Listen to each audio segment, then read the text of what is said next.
में प्रस्तुत करना चाहती हूँ भारतीय जनता पार्टी के प्रत्याशी के खिलाफ।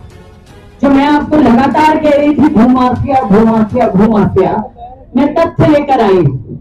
ये कांग्रेस पार्टी ने नहीं कहा है, ये पवन गोयल सदस्य गाजियाबाद विकास प्राधिकरण सदस्य प्रदेश कार्य समिति भाजपा उत्तर प्रदेश ने जो इल्जाम अतुल गर्ग जी पर लगाए थे, और ये इल्जाम नहीं है, सिर्फ इल्जाम नहीं है, ये साक्ष्य है जो हम आपके सामने प्रस्तुत करना चाहते हैं। अतुल गर्ग जी को मैं क्यों कह रही हूँ भूमाफिया? मैं इसलिए कह रही हूँ क्योंकि उन्होंने अपनी बिल्डर कंपनी लैंडक्राफ्ट के माध्यम से लगभग 31,000 वर्ग मीटर सरकारी भूमि कब्जे में की है। लगभग ये प्रतियां मैं आपको भी दूंगी और आप उन्हें दिखाइएगा। इसके अलावा आप इसमें देखिए, जीडीए द्वारा अब तक भी सरकारी जमीनों का पुनः ग्रहण अधिग्रहण न किए जाने तथा बिल्डर द्वारा इन सरकारी जमीनों को एक साथ इकट्ठा करके योजना के मुख्य मार्ग पर न छोड़े जाने अथवा इन सरकारी जमीनों की कीमत का भुगतान जीडीए सरकार को न किए जाने के संबंध में है। एक व्यक्ति जो लगातार सरकारी जमीनों पर कब्जा कर रहा है, धौलाना और पिरखुआ के किसानों की जमीन पर कब्जा कर रहा है, प्रधानमंत्री कहते हैं भ्रष्टाचार हटाओ, और ऐसे भ्रष्टाचारी को टिकट देकर प्रधानमंत्री जी क्या साबित करना चाहते हैं? वो पूरे गाजियाबाद के लोगों के अधिकारों पर कब्जा करवाना चाहते हैं ताकि ऐसे व्यक्ति को खुले तौर पर क्लीन चिट देकर। अब कहां है योगी जी का बुलडोजर? मैं पूछना चाहती हूं, कहां है योगी जी का बुलडोजर? वो क्यों नहीं चलता लैंडक्राफ्ट पर? वो लैंडक्राफ्ट ये खसरा नंबर दिए हुए हैं सारे, खसरा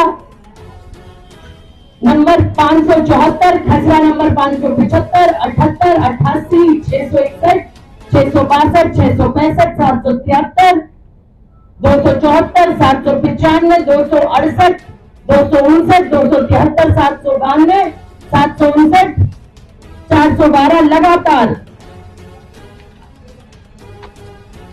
जानकारी में यह भी आया है कि ये लैंडक्राफ्ट बिल्डर कंपनी द्वारा टाउनशिप में लगभग 52,000 वर्ग मीटर भूमि मास्टर प्लान ग्रीन में हरित ग्रीन के लिए विकसित करनी थी, जिसमें मात्र 10,000 वर्ग मीटर भूमि ही हरित क्षेत्र के लिए जोड़ी गई तथा शेष लगभग 42,000 वर्ग मीटर भूमि पर निर्माण कर विक्रय कर दिया गया है, जिसमें भी बिल्डर कंपनी को लगभग 250 करोड़ रुपए का आर्थिक लाभ हुआ है। ये सबसे बड़ा घोटाला है उत्तर प्रदेश का। किसका? एक चुने हुए भारतीय जनता पार्टी के विधायक का। पूर्व मंत्री रहे हैं, आज विधायक हैं और भारतीय जनता पार्टी के प्रत्याशी हैं।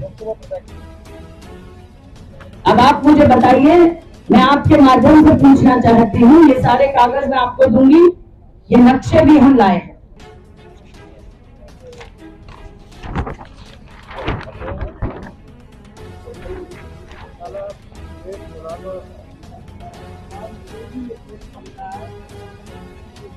ये नक्शे है,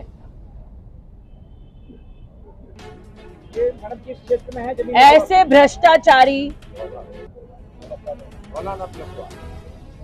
भ्रष्टाचारी व्यक्ति को भारतीय जनता पार्टी टिकट देती है और प्रधानमंत्री कहते हैं भ्रष्टाचार भगाओ, और ऐसे व्यक्ति के लिए रोड शो करते हैं। पूरे नेताओं की फहरिस्त यहाँ लगी हुई है, तो बताइए ये भ्रष्टाचार बढ़ाओ है कि भ्रष्टाचार घटाओ?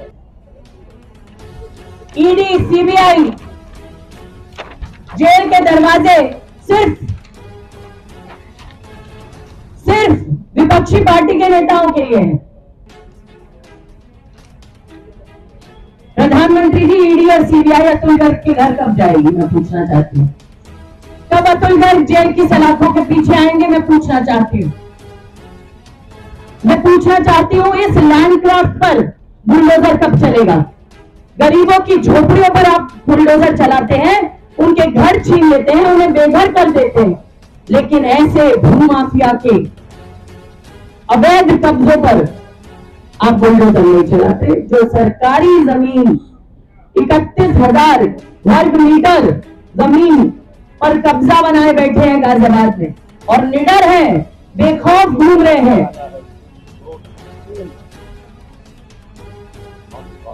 ये ऑन रिकॉर्ड 300 करोड़ से ऊपर का घोटाला है और ये हम नहीं कह रहे। ये कागज देखिए, ये पवन गोयल, सदस्य प्रदेश कार्य समिति भाजपा उत्तर प्रदेश।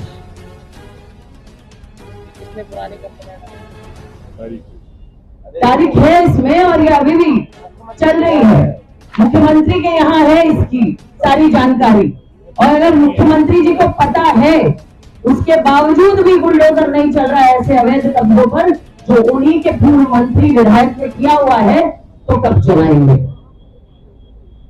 मैडम ये देखिए चिन्मयानंद जैसे, कुलभूषण जैसे और कई नेता हैं, उनके खिलाफ आज तक कार्रवाई नहीं कर पाई योगी सरकार। तो अतुल जी का तो छोटा सा मामला है ये छोटा मामला लगता है आपको? 31,000 वर्ग मीटर जमीन कब्जा रखी है, ये छोटा मामला नहीं। 350 करोड़ गाड़ी के नीचे आए मिस्टर टैनी ने मार दिया। 350 करोड़। आप लोग क्या कर रहे हैं फिर? आप लोगों की क्या जिम्मेदारी बनती है? जाइए अतुल गर्ग के घर, पूछिए सवाल। ये सवाल अतुल गर्ग से होने चाहिए कि कैसे खुले तौर पर आप घूम रहे हैं सरकारी जमीनों पर और हमारे किसानों की जमीनों पर कब्जा करने के बाद उनके घर पर बुलडोजर क्यों नहीं जा रहा? सिर्फ भाजपा वालों के लिए इतना बड़ा आपने मैटर उजागर किया है, अब आगे आपका क्या कदम होगा? हम ये घर घर तक ले जाएंगे। गाजियाबाद के घर घर को पता होना चाहिए कि भारतीय जनता पार्टी ने किस तरीके के भ्रष्टाचारी भूमाफिया को टिकट देकर, जो कथनी और करनी के फर्क है, कथनी कहती है भ्रष्टाचार हटाओ और करनी भ्रष्टाचार बढ़ाओ का काम करती है। तो ये हम घर घर ले जाएंगे गाजियाबाद के और पूरे उत्तर प्रदेश से कि इस तरीके से भ्रष्टाचार बढ़ाने का काम कर रही है भारतीय जनता पार्टी।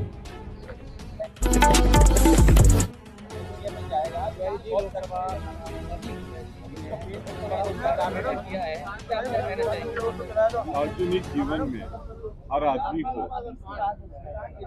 सफाई देनी पड़ती है। भारतीय जनता पार्टी के 20 समझौता उनकी मुख्यमंत्री ने लगाएंगे और कांग्रेस प्रत्याशी दिया है तो इस पर निश्चित रूप से जांच होकर जो भी सच्चाई है सच्चाई को उजागर करना है और उसी के अनुसार गंतव्य होना। क्या कहना चाहेंगे आपके वोटरों को? क्या संदेश देना चाहेंगे? सभी वोटरों से विनम्र अपील है, एक पढ़ी लिखी शिक्षित महिला जो पूरी तरह समर्पित है और भारतीय जनता पार्टी इस बात का जवाब दे कि 10 साल से जिसको बना रखा था मंत्रिपरिषद में और लोकसभा में उसे हटाया क्यों, और अगर हटाया है तो निश्चित तौर पे तो कारण रहा हो, यानी कि भारतीय जनता पार्टी खुद अपने उनके कार्यों से संतुष्ट नहीं थी और अगर उनके कार्यों से पार्टी संतुष्ट नहीं थी तो जनता कैसे संतुष्ट? तो एक नए चेहरे को, एक साफ सुथरे चेहरे को मौका देना चाहिए। गाजियाबाद की जनता से मेरी अपील है कि वो डॉली शर्मा जी को जिताएं। युवा मतदाताओं को क्या संदेश देना? युवा, वृद्ध, जवान, बुजुर्ग, महिला, पुरुष सब एक आपको की नाराजगी को लेकर आज ये संदेश देने के लिए आए हैं, क्या कहना चाहिए? देखिए, बात सिद्धांतों की है, बात आदर्शों की है। ये राजपूत है, राजपूत अपनी सर कटा लेता है लेकिन अपमान नहीं करता। तो अगर वो उसका अपमान हुआ है उसका प्रतिकार वो जरूर करो। वो पुरानी कहावत है जो भी सदा ये चली आई प्राण जाए पर वचन न गई, तो अगर उन्होंने वचन दिया है और इस संकल्प किया है तो वो किसी के आने जाने से नहीं है।